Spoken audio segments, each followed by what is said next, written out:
in. Welcome. I'm E.G. Marshall. Welcome to the world of terrifying imagination, the fear you can hear. This time, a contemporary tale concerning the ill-fated flight of the first American woman astronaut, the flight of the Diana 1. A tale of 3 astronauts who reached Skylab only to be literally snatched into the void. But before Diana 1 ever left the ground, the aura of doom hovered around her as she stood poised on the launching pad. This is Diana Control. We've been holding at T-minus 45 minutes while a faulty computer monitoring the loading of propellant has failed. This is a scrub. We will set back countdown to T-minus 13 hours. McDonald at Capcom. Gordon, do you read me? I read you. I'm sorry for the bad news. It's a scrub. Roger. Tell Luke I'm sorry, too. And, what do I say to the doctor? Same thing. Same for all of us on the team. Yeah, but it's tougher on her. I mean, you know, the disappointment. First American woman into space and all. Terry will manage it. Don't you worry about her. Over and out. Roger. Only I do worry. Ships, whether they ride on air or water, just don't mix with women.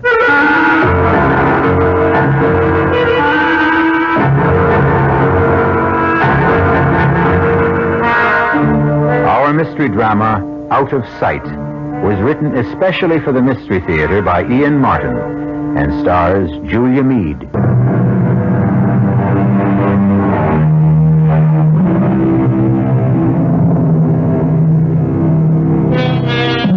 It might have been far better if the scrub on the Diana 1 had been a total.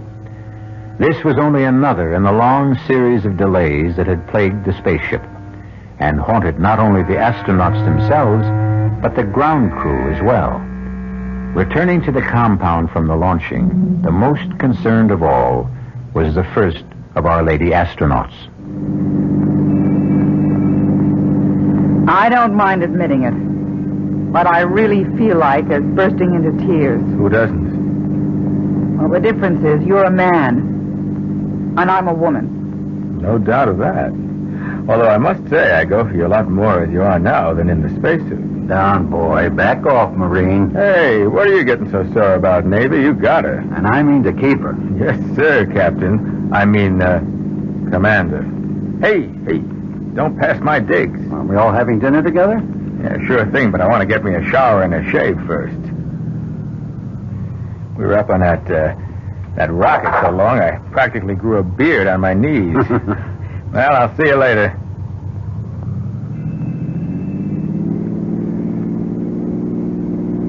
Good old Luke. I'm glad he's the third member of the team. Oh, no. The second. I'm the third wheel, Gordon. And do you know why I wanted to burst into tears? Like all of us. Disappointment? No, a lot more than that. Oh, Gordon, maybe today was an omen. Maybe I should cut out right now. I've got the strongest hunch this flight is jinxed.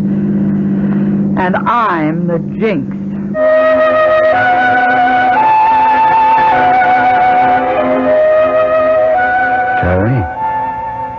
Terry, where are you? At the window, Gordon. I didn't mean to wake you. It's okay. What's wrong, Terry? Look, darling. The sky is filled with stars, glistening like fish in a net. Oh, hold me a minute. Of course. How many nights we've talked about this trip. Hope to make it together. All the long training and planning. And now it's here at last. Oh, almost here. I'm not going. What? I'm not going, Gordon. Oh, but you've got to. You can't back out now. Lieutenant Nettles is back up for me. Oh, but she's not a doctor. She's a woman. That's the important thing.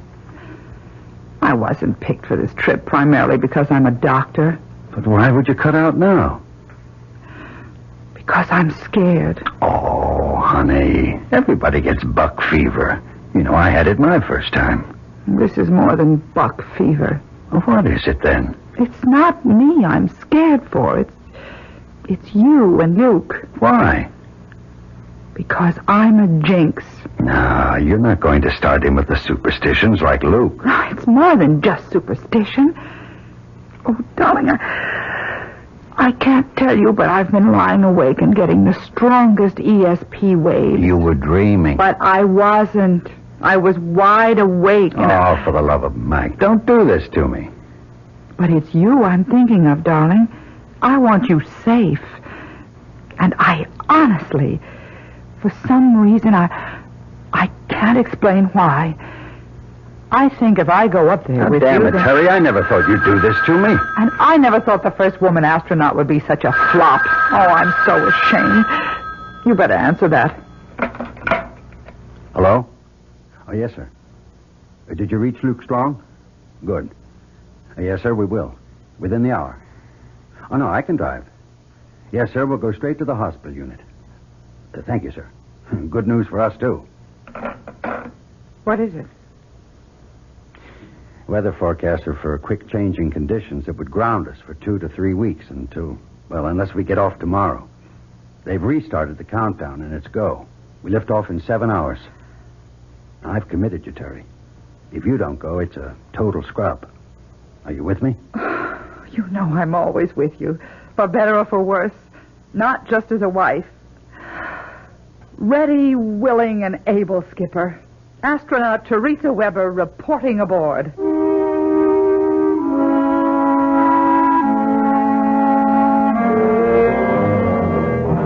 Pilot to Capcom. Do you read me? Yes, Commander, we read you. Are we still on countdown? Yeah, Gordy, T5 and counting. Any okay with you? All systems are go here. Check, Luke? Everything reads good to me. Cabin pressure is holding at 6.1 pounds. Roger. We are T40 and counting. Looks good all the way. Good. Keep me posted. Roger. Over and out. How do you feel, Terry? Now that I'm here, great. Hang in, lovely. You've only begun to live. What do you say, Luke? Well, let's get it all put together. Skylab, here we come. That's the spirit. Let's check out the inertial guidance and the boosters again. What do I do, Captain? Just sit tight and get ready for the thrill of your life.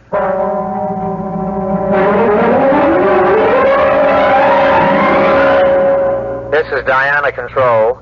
The D1 countdown is at T-minus 35 seconds and counting. All systems are reported in a go condition. Pilot, co-pilot, and Dr. Weber are ready. The Diana spacecraft umbilical is cut. We have transferred to internal power. We are counting down starting now. 13, 12, 11, 10, 9. Ignition sequence starting. 5, 4. We have ignition. All engines are running. We have a liftoff.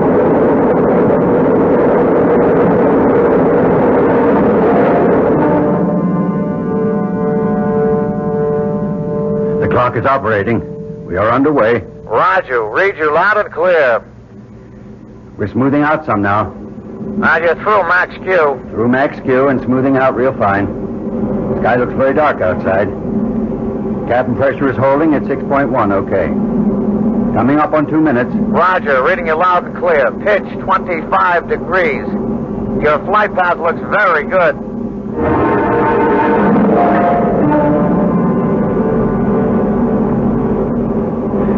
We're up on S4B stage burn, and I read it. Mark, 2 minutes. Roger. You have 22 seconds to shut off. Roger. Read that, Luke. What do you reach your velocity? 25,668 feet per second. Roger. We confirm. Coming up to burn off. 6, 5, 4, 3, 2. There she blows. Gentlemen, you are in orbit. Hallelujah. We've achieved orbit. Whee! Skylab, here we come. You are go for a dock. Roger. You'll be losing me now. I'll pass you on to Bermuda. Roger. I'll see you in a couple of hours. Have a happy. We'll give you a final okay on docking then. Roger. My buddy thanks you, my wife thanks you, and I thank you. Over and out. Okay, Terry. What do you think of space flight now? Oh, it's marvelous. Wonderful. A rocking chair. I don't know what was the matter with me. Well, whatever it was, as long as it's gone, let's put it out of our minds. Now, this is going to be a milk run. A what?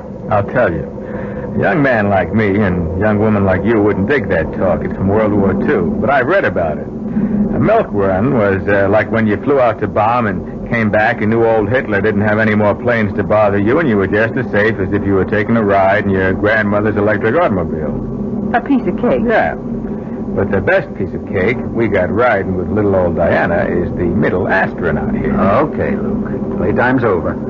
Let's run a full instrument check and give Terry a chance to start working on her medical reports. If I have to put up with wearing these electrodes like Frankenstein's monster, let's at least make it worthwhile.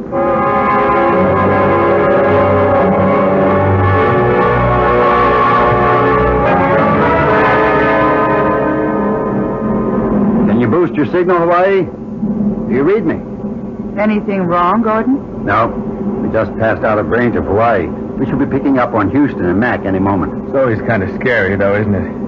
What? Anytime the tracking stations don't overlap and you lose contact. Oh, you get used to it. It's only for a few moments at most. Wouldn't it be... Wouldn't it be what, Terry? Oh, that's just silly imagination. No, you got me going. I want to hear what. Well, I was just thinking, wouldn't it be awful if we did lose touch completely with Earth? Not possible. Too many backup systems. Different frequencies, emergency equipment. Yeah, but just supposing as long as Terry brought it up, we did lose contact, what would happen then? Well, we can still fly the ship. Well, with no arrangement for splashdown, where would we fly to? Well, we can always dock with Skylab and use their equipment. We don't need ground to make a dock. Yeah, but if Skylab's equipment goes out... come on now. It's just not possible, so forget it. I'm going to call in... Diana 1, this is Skycom. Do you read me? Roger. I sure do. Loud and clear. Good. We'll have half an hour's clear contact. During that, we'll give you coordinates for the dock. Roger. Now, let's synchronize our time. I'm coming up on 10:32. That's 2232. Mark when I give you wow. Wow. Roger. I read you. Dead on the button. Hey, okay. Hear this, then. In order to achieve Mac? Mac? You read me? Mac? What is it? Now, hold it. Let me try another frequency. Mac? Mac? Capcom, this is Pilot Weber. Do you read me? Damn, try another. Diana 1 to Capcom. Capcom, do you read me?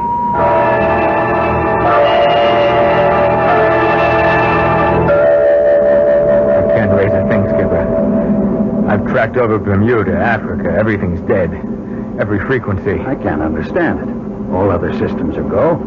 Yet we've lost contact with ground. That means we're on our own? Unless we turn up Australia, Hawaii, or Mac back at Houston.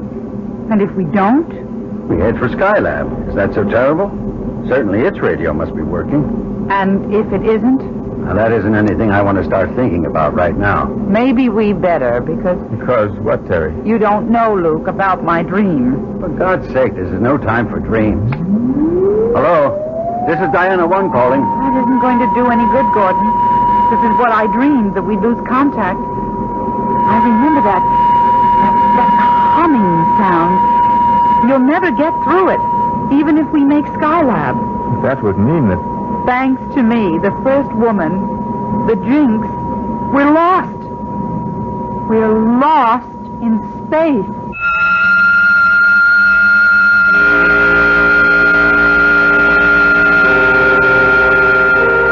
Can you imagine being condemned to wander in space till food and oxygen gave out? Or the orbiting vehicle you made your home plunged through the friction of the atmosphere to roast you to ashes in fire and flame? The very thought of it makes my blood run cold. But perhaps you will prove to be made of sterner stuff. For another full orbit, the Diana 1 circled the Earth. But it seemed that all communication was irretrievably gone.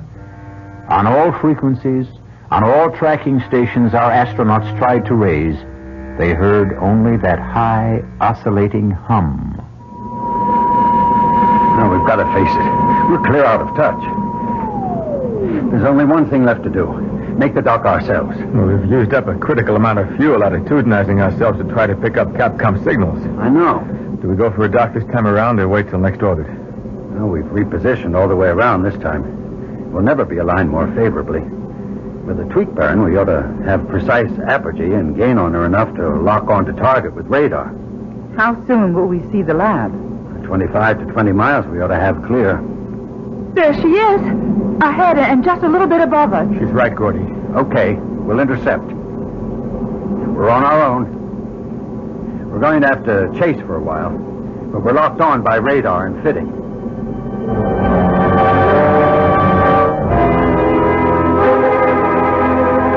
Right on the money. Tight as an oyster.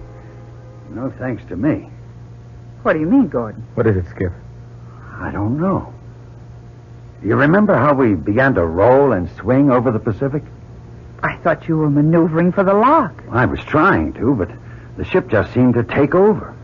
We were rolling at 36 degrees a second. You pulled her out. It wasn't me. But don't you understand? I couldn't fly her at all. We were rolling so bad and yawing, I thought we were going to lose any control and go toppling end over end. But we didn't, thanks to you. Not me. It felt like, well, it was just like ground, or someone took over and was flying the ship. Someone else brought it into lock, not me. So what's the difference? We came home. Shall I open up the hatch so we can get into Skylab? Oh, we ought to secure everything here. We're airtight. We can get that later. We've got to reach ground. If we can't get in touch with Capcom... Oh, I'm afraid you can't. Huh? You see, we have jammed it. Oh. How do you do? I am Dracon. I have been waiting for you. Who's that?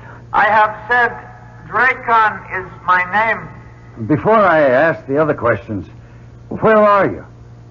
I am here. Where's he hiding, Gordy? You know the setup here. But, my dear Earthling, I am not hiding. I ain't seen you yet. Nor will you. I am not made like you, nor are you civilized enough to be able to imagine me. Now, wait a minute. Now, hold it, Luke.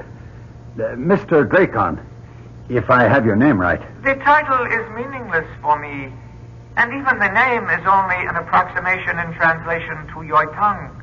Call me then Dracon. Very well. Dracon. Who are you? I will try to simplify. I am not of your galaxy. I am of Centauri 7, a quintillion of light years from your solar system. What's going on, Gordy? It's the sort of thing I dreamed. It would be easier if you had a presence, Dracon. We could talk more sensibly then. Ah, no, I believe to the contrary. You could not conceive of me even if I could make some emanation before your eyes. No, the voice must be enough. Well, then, what is it you want? For you to come with me. Supposing we refuse. But there's no way you can. I am going to take you to Centauri 7. A quintillion years away? Time is a relative factor. We shall go by time warp. But even so, I am a doctor. I must face physiological facts. I don't know what your physiology may be, but if we, Earthlings, as you call us, should pass a destination a quintillion years away, we wouldn't arrive as anything more than dust. I have said that time is a relative factor. We must leave. Are you ready to go? How? The trip will be short and not unpleasant. All those quintillions of miles? The advantage of the fifth dimension, the time warp I mentioned. But time is relative, as you said. Who's to say that your time won't destroy us? How long will it take us? In your time, you would indeed be infinitesimal dust, as the doctor maintains.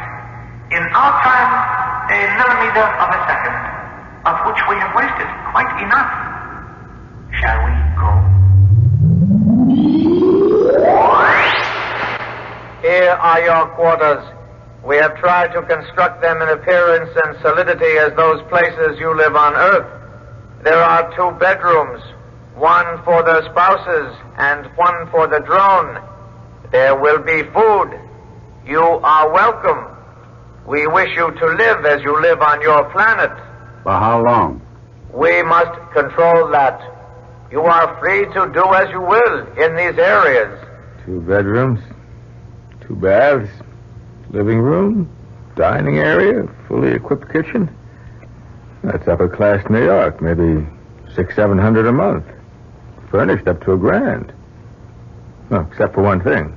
And that is? Not a window. And outside of closets and the room is only one door out of here. Which, unfortunately, we must keep locked. Why?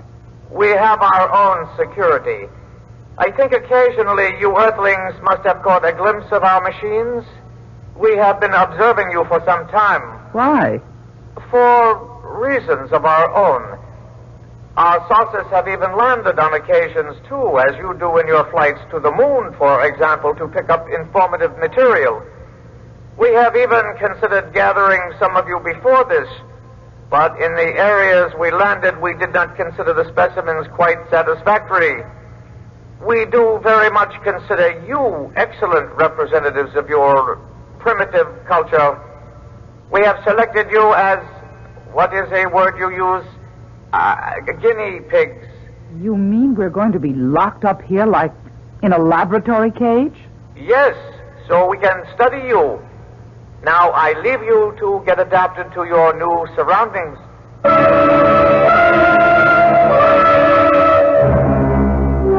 I have brought the Earthlings, O Ancient One. You did not pluck them from the planet itself. No, Ancient One. From the atmosphere, from one of their spaceships. Why did you pick these? One is a female.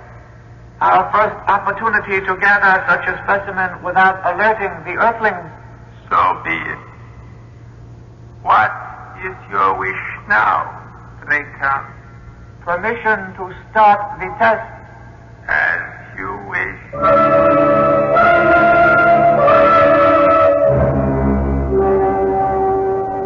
Gordon, there's nothing in the big bedroom. It's just a box with some furniture. No openings anywhere. Any luck here? The front door doesn't have a handle, let alone a lock.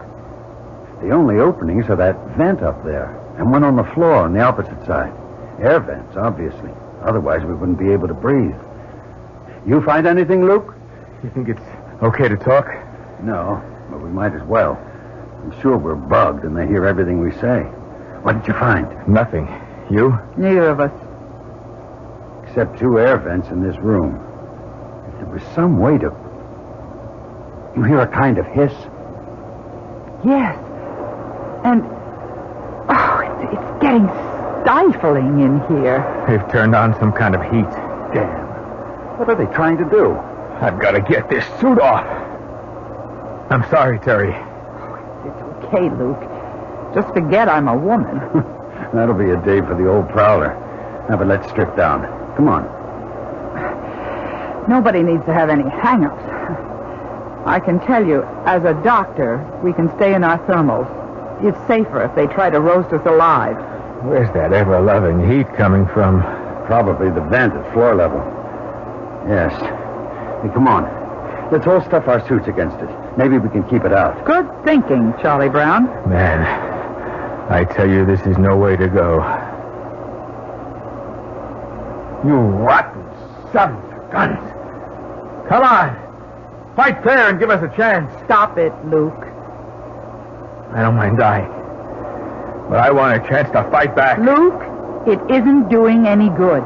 Don't give them the satisfaction of... Gordon? Yes, Terry, you're right. I don't know if we're just blocking it or... Hey, wait a minute. What is it? He's testing to see if... Oh, they've stopped it. They've stopped feeding the heat. Thank God. I never could stand heat. I am scared witless of smothering to death or burning up in a fire. Who isn't? You all right, Terry? I'm okay, darling, but we've got to get out of here. How? I don't know. I'll leave that up to you fellows, but we've got to get away. To where? Anywhere but here. This is only the beginning. The beginning of what? The tests. Don't you see it? We're guinea pigs. And as a laboratory animal, you know what all guinea pigs have in common. You're the doctor. You tell us what. They're expendable. It's getting cooler. We passed the first one, but... Oh, no. What is it, Gordon? The other vent. Can you hear it? They're starting the Turkish bath treatment again. It's just the opposite this time, I think. This is Operation Cold Freeze. How can we get up to block that vent? Luke, get on the other end of the table there and drag it over. Roger, Skip. Terry, bring the flight suits. That air is like dry ice. Oh, I can take this better than heat. Here, Terry, I'll help. Now what, Skip? Oh, this is my weak spot. I can't stand cold. Both, get on table. Terry? Yes, darling. You get up. Luke's shoulders. Then I pass flight suits to you. Block out cold air. Here you go.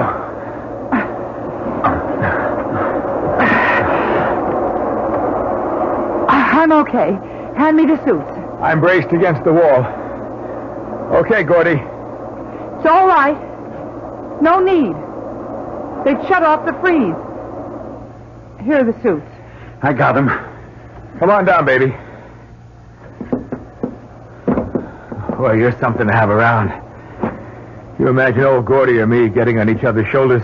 Huh. I'm glad I'm of some use. Now it's the men's turn. What do you mean? This is only the beginning. How much more of this can we go through? One exposure or another is going to be too much for one or all of us. Let's try to get out of here. How? Only one way. The door. What we need is a prize of some kind. Oh, wait a minute. The table. It has metal legs. Help me turn it over, Luke. Sure. Yeah. The flange at the top. And screws. Oh, no, if we just had something... Would you believe? I just happen to have a nail file. Oh, baby, you are the most. Come on, let's have at it.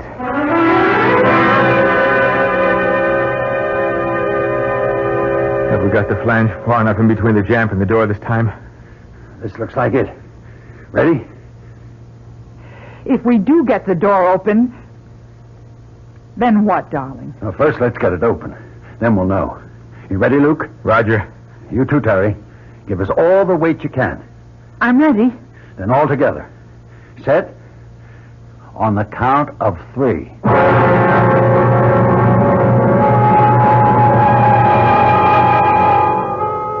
Three lost and desperate astronauts, far beyond the stars. Should they succeed in opening this door, what can they hope to find at best? Another world, and one apparently hostile to them. What infinitesimal chance do they have to return to landfall and splash down on old familiar Mother Earth? Is there any threat worse to sanity than the unknown?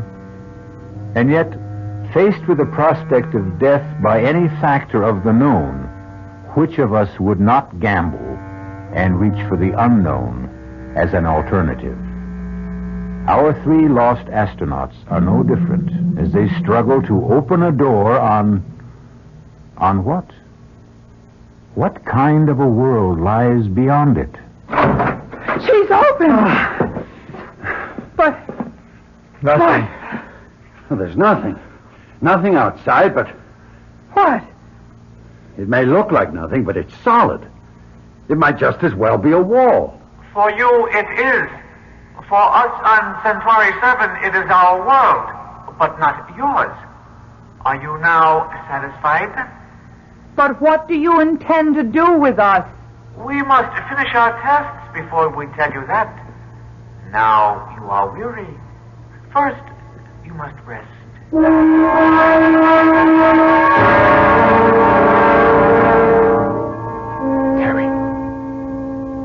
Terry, wake up. What? Luke. Shh. Don't wake Gordy. I've got to talk to you.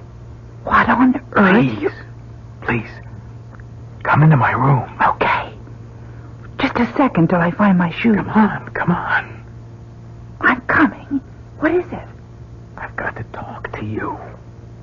Terry. We're all going to die here.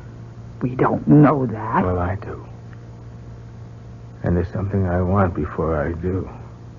What are you? You. I want you, Terry. Luke, listen to me. I'm not listening to anyone anymore, just myself. Now, Gordy stole you away from me, but just for once, I'm going to steal something away from him. Gordy is your best friend. That's for laughs. Everything I ever wanted in life, I had to fight him for.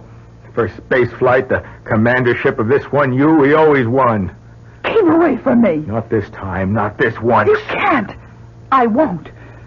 I'll scream for Gordon. You do, and you get this in your throat. If I can't have you, he never will again. Oh, where did you get that knife? From the table. 3 of them there. Okay, Terry. Come here. Get away from her, Luke. Gordy. Look out, he has a knife. So have I. All right, Luke. You wanted to use the knife? Come on. Try it on me. That suits me just great. You bought yourself a real Donnybrook. Stop it. Stop it, both of you. Stay out of this, Terry. I won't stay out of it. And for the information of both of you, I have a knife, too. Okay, Luke. Drop yours. Let your lousy husband get me in the back, no thanks. Hey, stay out of this, Terry. He's had this coming a long time. Will you listen to me? Both of you? Don't you see this is just another test? A what? Don't you remember? We're guinea pigs. They're testing every kind of reaction in us. Luke, please. I know how you feel about me. You love me. That's right, Terry. But not that way. As a friend, as you love Gordon. Love? Yes, love. You weren't made for hate or frustration or violence any more than Gordon is. It's them, Dracon or whoever they are. They're putting it all into your heads. They want to see how far they can provoke us, how much we can stand. They're the ones we have to fight. They're the ones we can't let win. What am I doing with a knife? Oh, God, Terry. Gordy, forgive me. I didn't know what I was doing. Neither did I. I woke up choking with this black hatred, and where did I get this? They put them on the table. It's just as I said. Another of their tests. What's that smell? It's coming from this lower vent. It smells like... bitter almonds. That's cyanide. Get away from there. They sealed up the door again. We've got to get out of here. The bed... No, they're louvered doors. It'll seep through. We've got to get away entirely. How? Even if we could get the door open again, I thought of it when the heat was coming in before. I think the cover on that vent up there is loose. It's big enough to crawl through. Get the other table, Luke. Drag it over. I've got the table leg that we used on the door. Maybe I can pry it open with that. Come on, Luke. The smell is getting heavier.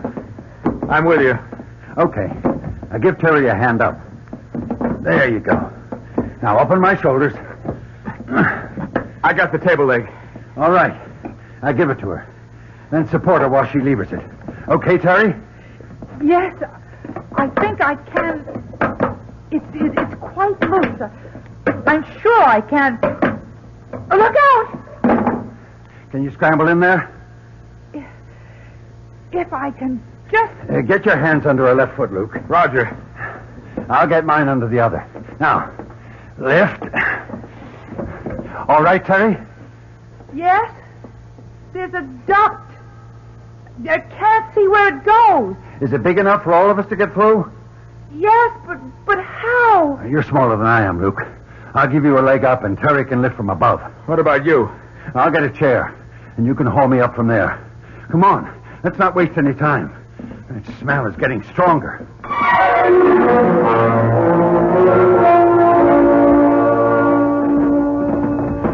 Terry? What, Gordon? Why are you stopping? Another turn? No. It's a dead end. Oh, no. Are you sure? It's blocked in front and on both sides. Wait a minute. What?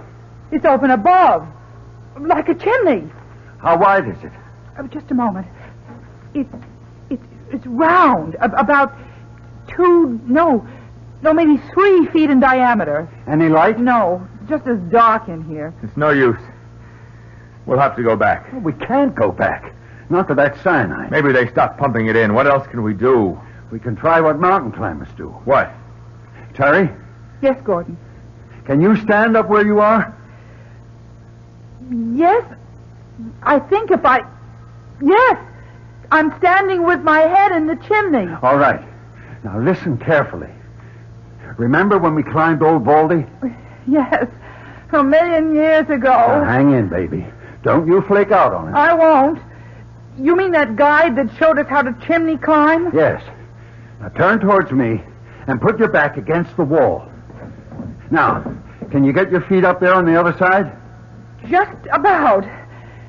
Then I brace my back and then push up, right? Right. Then slide your feet up an inch or two and keep repeating. Roger. You'll have to go next, Luke. You get it? I get the idea. But supposing that thing's 30 or 40 feet tall.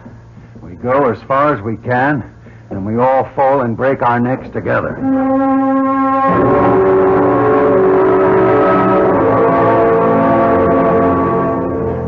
Hold it. What now? It's getting wider, but I think it's another dead end. Oh, not another chimney. I couldn't make it. This one goes down. There's a draft and... Oh, Lord. What? We only had a light. I have only one match left. I've been saving it. It's wider.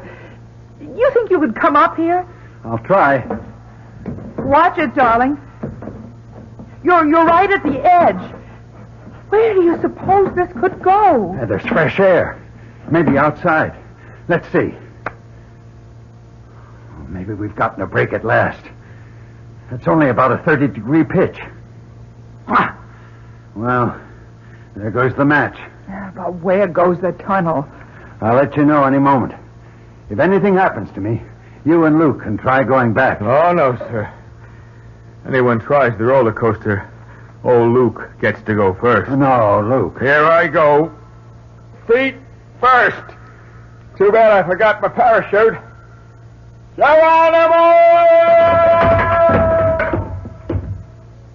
Luke.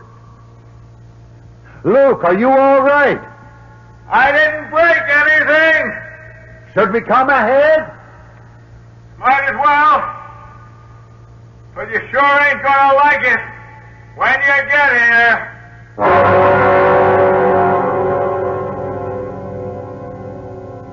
Oh, all that for nothing. Right back where we started. At least we don't have to bother about trying the lower vent. We know where it goes to. And at least there's none of that cyanide gas. Yeah, but now what? Now we have finished with our external examination. I am sorry to say that the continuation of our test program may be even more unpleasant. Now, look. If you let Captain Strong and my wife go, you can... Just a minute, old buddy. Same offer here, Dracon, or whatever your name is. Only I stay. I'm afraid not satisfactory. The female is essential for more reasons than one. Why? First of all, your physiology is quite different from the male. We will want to study that. Secondly, you are a doctor. We can use your expertise to dissect your male companions so that we may study how to work on you. No, absolutely not. I won't lift a finger to help you. Suppose we were to offer to let your husband go. I'll answer that. No, let me. Darling, I'd gladly die for you. But I couldn't kill for you. I wouldn't expect you to. I love you. I love you. And we both love you, Luke.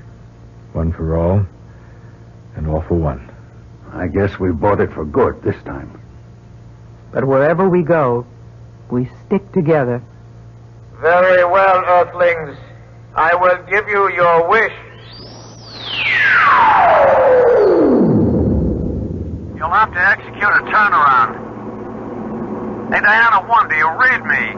I read you loud and clear. Why? I don't know. Funny thing. I had a loco notion, we all did down here, that we lost you for a couple of seconds. Not as far as I know. You didn't notice a kind of a time lag? Hold it, Capcom. You hear him, Luke? Mac? Yeah. I don't know what he's talking about. You, Terry? Capcom to Diana 1, do you read me? I read you. We registered a sort of oscillator hum during that 2-second gap. How about you? I didn't hear it. Half a sec. You pick up anything on instruments, Luke?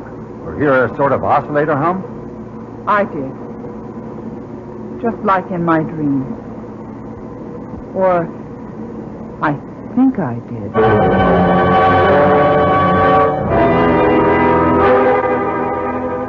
And are you sure they come? The Earth people will know nothing of our interference. O Ancient One, in their time referenced, they were missing but the blink of an eye. And the three who were here will not remember. Can the eye of an earthling see a bullet? Can it follow the speed of light? They will not remember.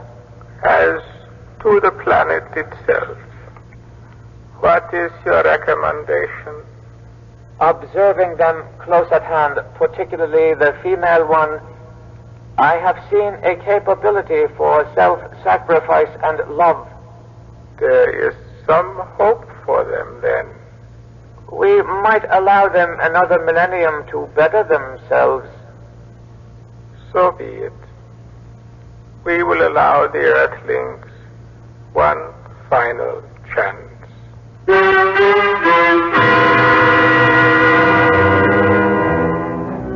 So there are no such things as flying saucers and strangers out of space. And man is the only creature to travel the roads among the stars. I wonder. Oh, well, it may not be too much longer before we find out for sure. Only a few thousand years.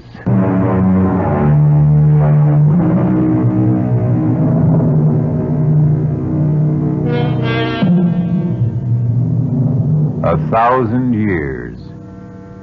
The millennium. Perhaps the one mentioned in the book of the Revelation, when the angel came down from heaven with the key to the bottomless pit and a great chain in his hand. And he bound the devil and cast him into the pit and sealed it, so that he should deceive the nations no more. Not a bad idea. Not a bad idea at all. We could all begin with the devil in all of us. It might just be worth a try. Our cast included Julia Mead, Sidney Walker, Ira Lewis, and Jack Grimes. The entire production was under the direction of Himan Brown. And now, a preview of our next tale. I'm afraid I'm going to puncture that theory of yours about Hatcher being something of a time bomb ready to blow up. I'm certain that he's not dangerous. On what do you base your findings? Well, he's been under intense treatment and has begun to respond very rapidly. He's mild and cooperative. He's almost childlike. I see. I've reduced the guard to 1 8-hour shift, midnight to 8 in the morning, and at all other times he is constantly in the hands of our nurses and therapists and other personnel. Well, you are something of a gambler, Doctor, taking that kind of a risk. No. I don't think so. Doctor, has it occurred to you that this entire mild convalescence may have been programmed into the mind of this man to throw you off guard? Oh, nonsense. I know a harmless man when I see one. To leave him unguarded is taking chances with the lives of many people. Heaven only knows what has been fed into his receptive and willing mind.